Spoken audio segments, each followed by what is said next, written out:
Bom dia, pessoal. Deus abençoe. Que cada um tenha a paz do Senhor no seu lar. E todo domingo a gente procura um trechinho da palavra de Deus para que a gente possa ser orientado por Deus. A coisa mais importante que a gente tem na vida é ser orientado por Deus. Quando você é orientado por Deus, você tem uma vida mais digna, mais honrada, mais santa, mais pura. Fica dentro dos padrões de Deus.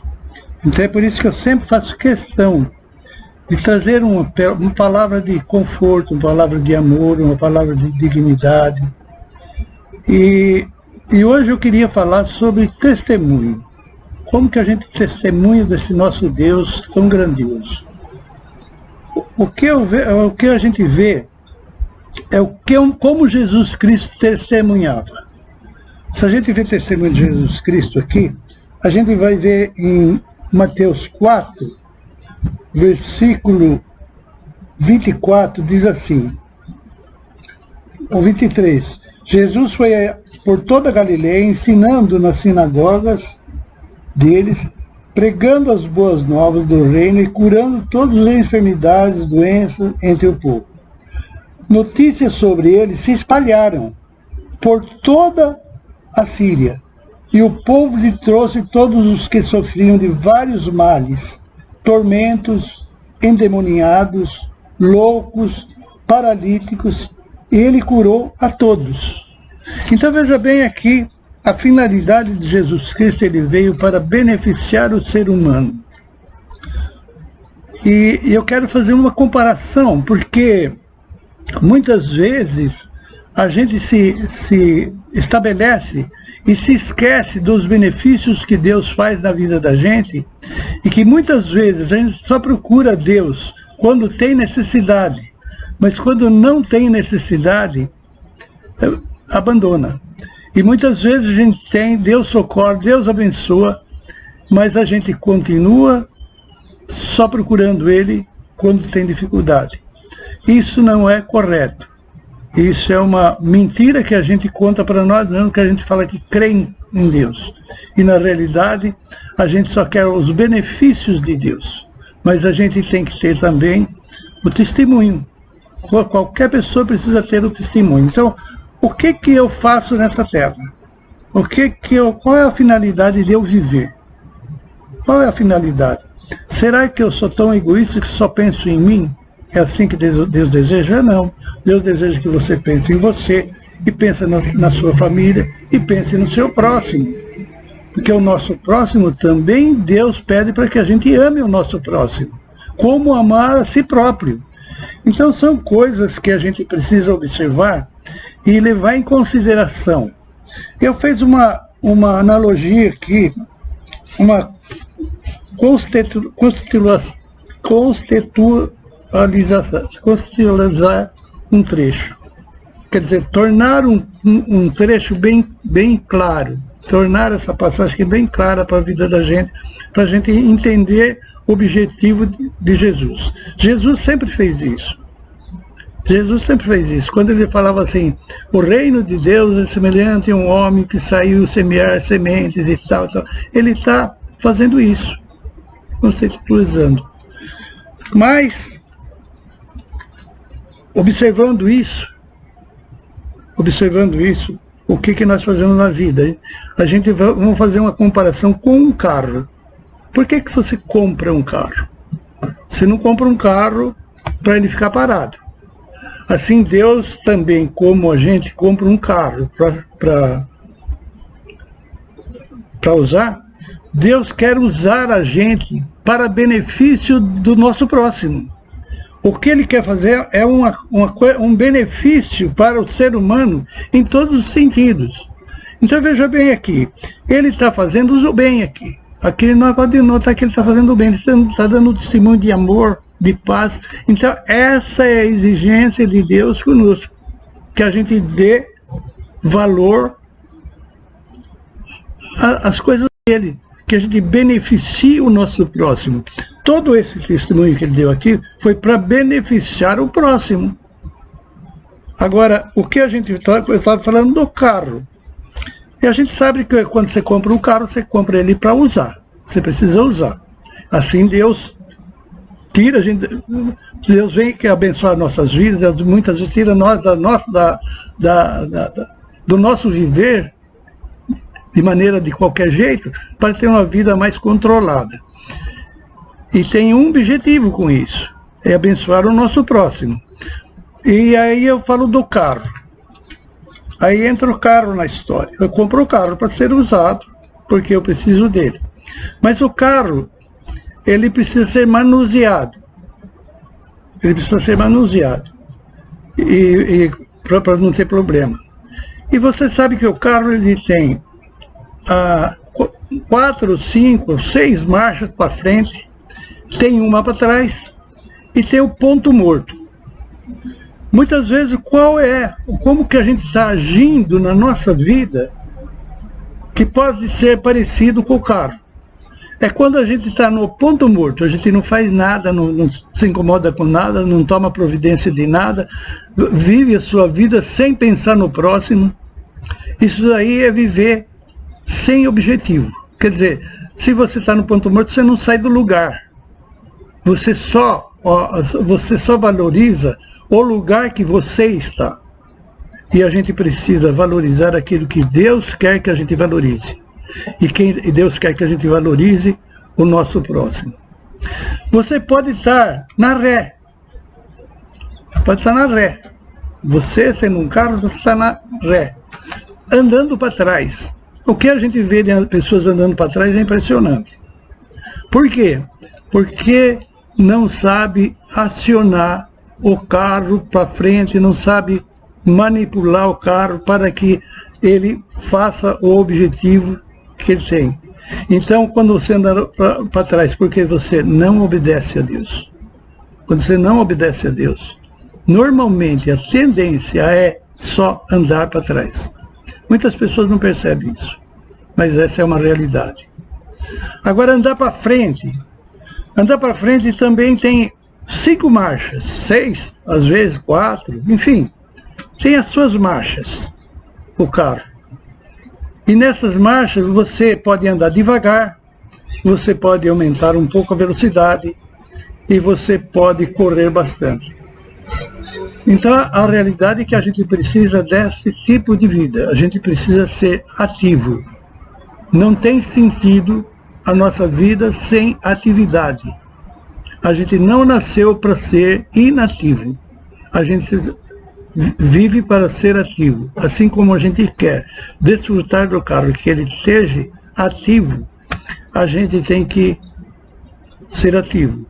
E a gente tem que aprender a ser ativo. E o que Deus quer? Quer que você ensine, que você oriente, porque o testemunho que Ele deu é o testemunho que Ele deseja que nós tenhamos. Então o testemunho nosso, ele não é só tratar os outros bem, viver dentro de um padrão que não se incomodar com as pessoas, não ter compromisso com ninguém. Não é assim.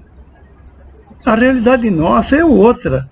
Deus quer que exista uma palavra importante, aliás, é a palavra que Deus mais faz, amor. E quando a gente tem amor, a gente se preocupa com o nosso próximo. Aqui no caso, veja quanto benefício ele trouxe para a população. E uma população desesperada, com doenças, com pessoas loucas, com pessoas endemoniadas. E ele não olhou para ninguém, ele pegou simplesmente e curou. Curou porque ele amava. Então esse amor, a gente tem que ter ele como linha de frente. Na nossa vida, aquilo que Jesus fez é um exemplo para nós fazermos. Não é simplesmente eu creio. É agir na nossa fé. É o agir na nossa fé. Esse agir na nossa fé é que está faltando em nossas vidas, muitas vezes. A gente deixa a vida do jeito que vai. Mas não é assim. Deus tem propósito com a gente. Assim como a gente tem um propósito com o carro quando você compra, Deus tem propósito. Assim como a gente não quer o carro parado, a gente quer que o carro funcione e nos ajude, assim Deus quer que a gente viva. Deus não precisa da nossa ajuda, mas o nosso próximo precisa. E Ele conta com quem? Com as pessoas as pessoas, os seus filhos, para que seus filhos abençoem a vida de muitas pessoas. Então, o objetivo de Deus, ele é muito claro. É por isso que eu estou fazendo essa comparação entre a nossa vida e a vida de um carro. Porque a utilidade nós devemos ver o que Deus quer de nós. Não é viver uma vidinha porque tem muita gente que não se importa com a vida dos outros. Tanto bem para ele, tá ótimo. Mas não é assim. Isso não é amor. Isso é egoísmo. A realidade é essa. Quando a gente só procura o bem seu, é egoísmo. E egoísmo não faz parte dos ensinos de nosso Deus, dos ensinos de Jesus Cristo. O egoísmo nunca foi e nunca será argumento para Jesus usar para benefício. Porque o egoísmo é o mal que o homem tem. Deus não tem esse egoísmo. É por isso que ele sempre nos dá, sempre nos favorece. Aquelas pessoas que estavam ali, eles mereciam ser curados? Não é questão de merecer nesse caso. É questão que Deus tem para dar. E se Deus tem para dar, e nós somos de Deus, somos propriedade de Deus, porque cada um de nós deve ser propriedade de Deus. É por isso que eu amo meu Deus.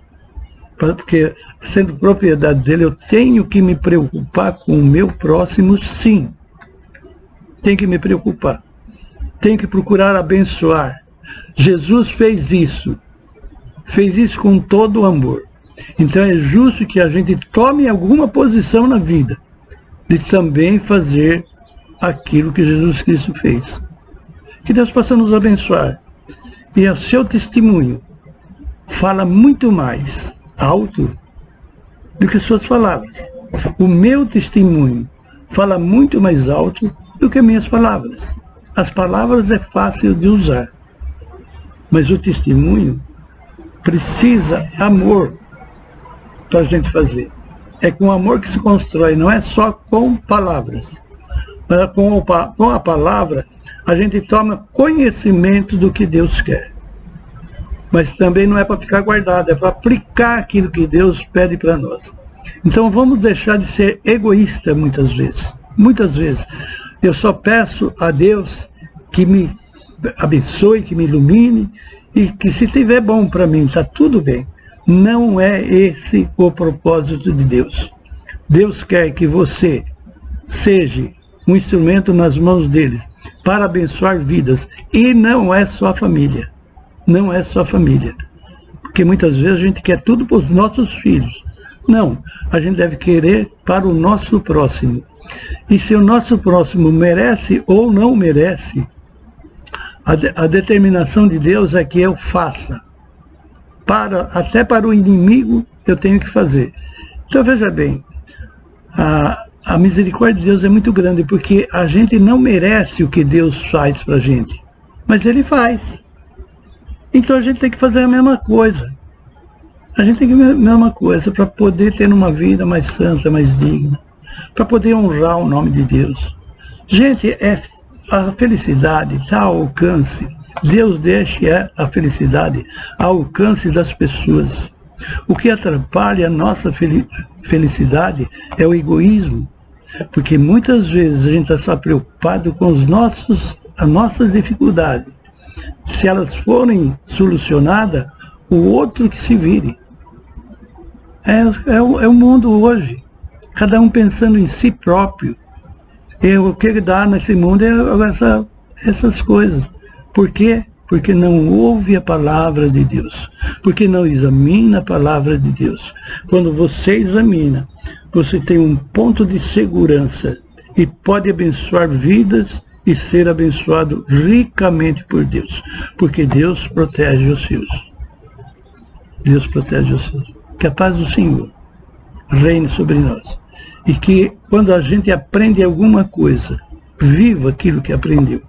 Porque Deus ensina, não é para a gente se esquecer, é para a gente guardar e usar. São ferramentas. Deus usa a palavra como ferramentas para que a gente use essas ferramentas. Então vamos usar as ferramentas que Deus nos dá, que é o amor, a paz, a alegria. Então é isso. Que Deus abençoe cada um de vocês e que a paz do Senhor esteja sobre nós. Se Deus permitir, até o próximo domingo.